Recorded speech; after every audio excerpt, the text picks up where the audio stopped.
2 minutes please. இன்னைக்கு முதலமைச்சர் ஸ்டாலின் அவர்கள் சட்டசபையில் ஒரு சிறப்பான அறிவிப்பு கொடுத்துருக்காரு. அதாவது ஓசூருக்கு சர்வதேச விமான நிலையம் வரும் அப்படின்னு. இது இது மிகவும் வரவேற்கத்தக்க சூப்பரான ஒரு முன்னெடுப்பு. எப்பயும் போலவே எதிர்கட்சிகள் இதில் அரசியல் பண்ணுறாங்க. இவங்க அரசியலை நம்ம உடைக்கணும் அப்படிங்கிறதுக்காக தான் இந்த வீடியோவே. அதாவது ஓசூர்ல விமான நிலையம் வரப்போகுது அப்படின்னா ஓசூர் மற்றும் கிடையாது, அதை சுற்றி இருக்கிற பகுதிக்கு எவ்வளோ பெரிய வளர்ச்சி அடைய நல்ல வாய்ப்பு இல்லையா? அது தர்மபுரி ஆகட்டும், கிருஷ்ணகிரி ஆகட்டும். ஸோ ஓசூர்ல ஒரு விமான நிலையம் சர்வதேச தரத்தில் வரப்போகுது அப்படின்னா அந்த விமான நிலையம் பரப்பளவில் பார்த்தீங்கன்னா 2000 ஏக்கர், கிட்டத்தட்ட 3 கோடி மக்களை பயணிகளை அது அங்கே போயிட்டு இறங்கி அங்கிருந்து வெவ்வேறு ஊர்களுக்கு வர போறாங்க. வெவ்வேறு ஊர்கள் நாடுகள் இருந்து ஓசூருக்கு வர போறாங்க. அந்த எண்ணிக்கை மட்டுமே 3 கோடி பயணிகள். அப்ப என்ன ஆகும் அப்படின்னா சர்வதேச பார்வை ஓசூர் மேல விழும் இல்லையா? பல நிறுவனங்கள், இன்டர்நேஷனல் பிராண்ட்ஸ் எல்லாம் ஓசூருக்கு வருவாங்க, இன்வெஸ்ட்மெண்ட் பண்ணுவாங்க. அங்க இருக்கிற மக்களுக்கு மிகப்பெரிய வேலைவாய்ப்பு அமைகிறதுக்கு எல்லா வாய்ப்புகளும் உண்டு. இன்வெஸ்ட்மெண்ட் வைஸும் பார்த்தீங்கன்னா பெரிய பெரிய முதலீடுகள் நடக்க வாய்ப்புகள் உண்டு. எல்லாம் எப்பன்னா அந்த ஓசூர்ல நம்ம அந்த சர்வதேச விமான நிலையம் வரும்போது தான். அதுக்கான முன்னெடுப்பு தான் தமிழ்நாடு அரசு எடுத்திருக்கு. அதற்கு முதற்கண் என்னுடைய வாழ்த்துக்களும் நன்றிகளும். சரி, அரசியல் பண்றாங்கல்ல, இவங்க அரசியல் பண்றது என்ன சொல்றாங்க? பெங்களூர்ல இருக்கு, பெங்களூர்ல இன்டர்நேஷனல் ஏர்போர்ட் இருக்கே, அப்புறம் எதுக்கு ஓசூருக்கு யார் வர போறா அப்படின்னு உங்களுக்கு எல்லாருக்குமே தெரிஞ்சிருக்குங்க. நெட்ல லாட்ஸ் ஆஃப் ஜோக்ஸ் இருக்கு. என்ன சொல்றது, ஒரு நிமிஷம்.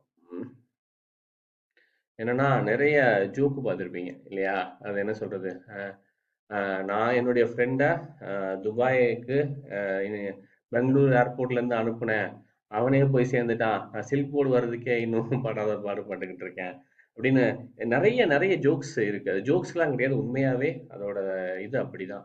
ஏன்னா நீங்க இது பார்த்தீங்க அப்படின்னா சில்க் போர்டு தான் ஒரு ஒரு பிரைம் ஹப்னு வச்சுக்கோங்க. இப்போ சில்க் போர்ட்ல இருந்து நீங்க இன்டர்நேஷனல் ஏர்போர்ட், பெங்களூர் ஏர்போர்ட் எவ்வளவு தூரம் வருதுன்னு பாருங்க.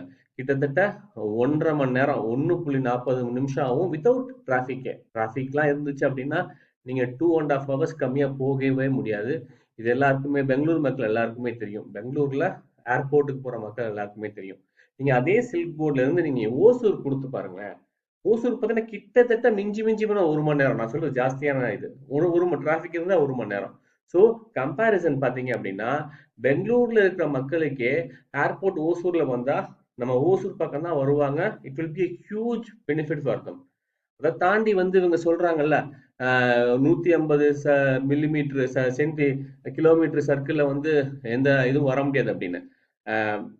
இவர் அமைச்சர் பட்டீல் அவர் என்ன சொல்றாரு அப்படின்னா அங்க இருக்கிற கர்நாடகத்துல பெங்களூர்ல இருக்கிற அரசாங்கம் இந்த கேம்பகவுடா இன்டர்நேஷனல் ஏர்போர்ட், பெங்களூர் இருக்கிற ஏர்போர்ட்டை தாண்டி இன்னொரு 2வது ஏர்போர்ட்டும் அவங்க பார்த்துக்கிட்டு இருக்காங்க. அது நிறைய ஒரு வாரத்துக்கு முன்னாடி தான் அவங்க பார்த்துக்கிட்டு இருக்காங்க. அதற்கான அதிகாரப்பூர்வ அறிவிப்பும் நிறைய நியூஸ் பேப்பர்ஸ்ல வந்திருக்கு. அவங்களுமே ட்வீட்டாவும் போட்டிருக்காரு இந்த மாதிரி 2வது ஏர்போர்ட் ஃபீசிபிலிட்டி பார்த்துக்கிட்டு இருக்கோம் அப்படின்னு. அவங்களுக்கு தெரியாதா 150 கிலோமீட்டருக்குள்ள ஏர்போர்ட் வரக்கூடாது அப்படின்னு? எல்லாமே அரசியல் நோக்குக்காக இவங்க பண்ற அந்த மாயாஜாலம் தான். தயவு செஞ்சு யாரும் ஏமாந்துடாதீங்க. தமிழ்நாட்டு மக்களே, குறிப்பா ஓசூர்ல இருக்கிற மக்களே, இந்த அறிவிப்பை நிச்சயம் வரவேற்று நீங்க கொண்டாடணும். எதிர்க்கிற எல்லாருக்கும் நீங்க பதிலடி நீங்க தான் கொடுக்கணும். ஏன்னா சர்வதேச தரத்துல ஒரு ஏர்போர்ட் ஓசூருக்கு வந்தா அது ஓசூர் மக்களை விட வேற எந்த மக்களுக்கும் பயன்படாது. தயவு செஞ்சு சொல்றேன், இதை பாக்குற, இந்த காணொலியை பாக்குற எல்லாருமே தமிழ்நாட்டுக்கு, குறிப்பா ஓசூருக்கு சர்வதேச விமான நிலையம் வர்றதுக்கு எல்லாருமே நம்ம வரவேற்பை தெரிவிச்சுக்கிட்டு